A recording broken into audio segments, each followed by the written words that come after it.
Time for the 46 Sports High School preview, and it is brought to you here on social media by our friends at Yoder Oil in Elkhart, serving the community since 1937. Chuck Freeby, Bob Nagel, happy to look at the final regular season weekend in Indiana. Still a couple weeks to go in Michigan, and that's where we will start because the St. Joe Bears, coming off a heartbreaking loss to Lakeshore last week, finds the road doesn't get any easier. They have to face the top-ranked team in Division IV, the Chelsea Bulldogs. St. Joe, though, coming into this one, they aren't unarmed in this one, or shall we say unlegged. They run the football very, very well. Joram Brown with a big game last week against Lakeshore. He ran for 168 yards. Yeah, no, they are banged up a little bit after that big contest, but they will really have to watch themselves with the football. You can't turn it over. Chelsea's only had 3 turnovers all season. You mentioned Joram Brown and Elijah Turner had 9 tackles last week. St. Joe's got some weapons, and they're going to need every one of them to play up at Chelsea. Yeah, Chelsea ranked #1 in Division IV, and I know you've become quite the expert on the Bulldogs this week. I had a nice talk this week with their head coach, Josh Lucas, who's in his 4th season up there, and they've had an excellent program, and he's got a quarterback that he's really high on. Lucas Dunn is his name, and Lucas Dunn calls the plays at the line of scrimmage, and that's kind of a nice honor to have if you're a quarterback, but he makes all the reads, sort of like what we saw with New Prairie, and they can run the ball, they can pass the ball, and their defense shows up. They've got a lot of talent on this team. Trent Hill's brother played for Michigan State and did a great job. Trent Hill was an All-Stater last year, and he's coming back nearing 1,000 yards this year. So it should be a great atmosphere at Jerry Niehaus Field up in Chelsea. Now let's come down to Indiana because Tippecanoe Valley has not had an undefeated regular season since 1987, but Steve Moriarty's team has a chance to do that tomorrow night if they can get past Southwood, coming in at 4-4 and a very good offensive team. They are a good offensive team, and they're going to face a pretty good defensive team in Tippy Valley. You're not undefeated because you've been lucky because Southwood has skilled players. They run a spread offense, and they go with 2 quarterbacks. Smith will play some, but their outstanding quarterback is Lloyd, and he's thrown for 53% on the season, and he's also up around 700 yards on the season, and he's run for almost 700. So nice balance from Lloyd at quarterback. Yeah, a 3-sport athlete in Cole Weiner who runs the ball very well. He's their leading rusher on the year. This offense for Southwood scoring almost 30 points a game, but as Bob mentioned, Tippecanoe Valley has a very good defense, and offensively, Steve Moriarty's team has outscored the last 3 opponents 172-6. This just in, that's good.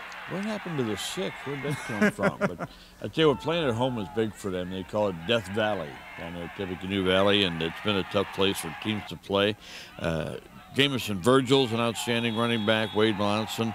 They're getting some good defense from DJ Estep and Joey Cisneros. And Chuck, this is a team that is really hungry, and they really bought into their coach when he came on board, and now they've got things moving in a great direction. I really like Braden Shepard as a weapon for this team, and then Branson McBriar has had a very fine season at quarterback. He's completing 70% of his passes.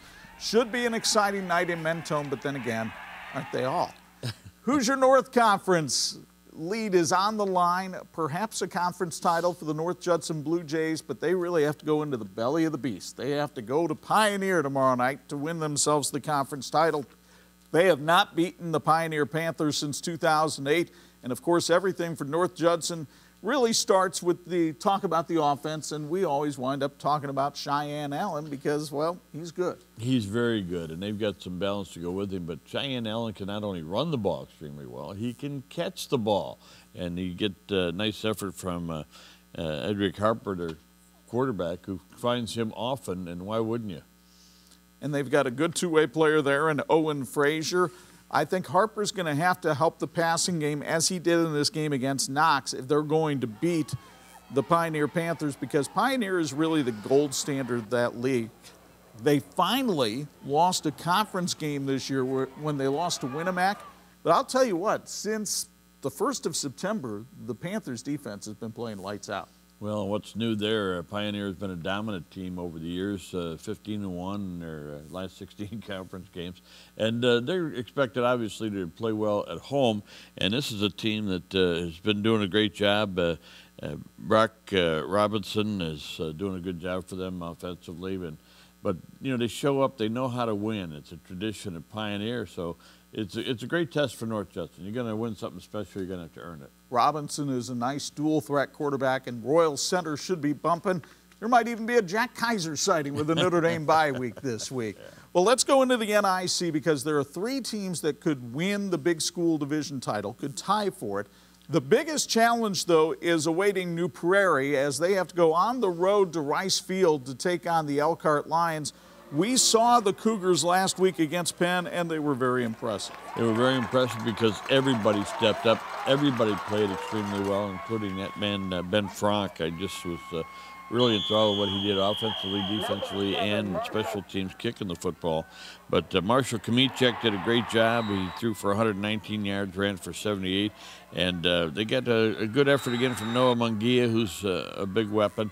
But I tell you what, I think the biggest problem for New Prairie in this game is going to be getting up again. They were up so high to play Penn, and now you're going to play a 4-4 Elkhart team, but they're not 4-4. This is a very good football team. And one thing we didn't show you in these highlights, a very physical defense of New Prairie, which was keyed by Jacob Myers and Tavion Ortman, who racked up the tackles last week. Now, they do go to Elkhart, and the Lions lost a heartbreaker last week to Marion.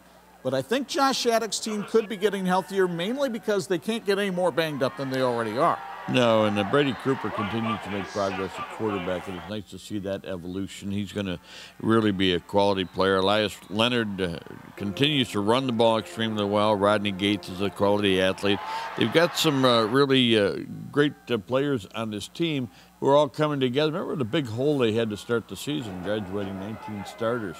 So it was going to take a while, but Josh Shattuck's team's really working hard to get better. The Northern Lakes Conference has 2 very interesting matchups on Friday night. The Oh By the Way game has Northridge at Mishawaka. These 2 teams played for the conference title last year. Now it's just to see who gets some honors and bragging rights, but Northridge has really been on the struggle bus since losing quarterback Micah Hostetler. They've only won 1 game since he went out with the injury. Well, Cade Carrington is back at the helm, and he's filling in nicely. He's doing the best he can, and certainly it's going to take a while for him to adjust, but as long as he gives the ball to Tag Gatt on a regular basis, and Ridge Howard can run the ball. They've had 3 shutouts this season, so their defense has been fairly effective, and give Chad Epley a lot of credit. I mean, this team is 5-3, and he's had to overcome a lot of issues. Last week, they gave Concord a great game for a half and then got worn down, and you fear that could happen again as they go to Steele Stadium on Friday night, because this Mishawaka team is big, physical, and they have their swagger back because they've got their field general back in Justin Fisher. Justin Fisher's such a special athlete. Now, his season stats, obviously, after sitting out for a few games, is not going to be what maybe we expected.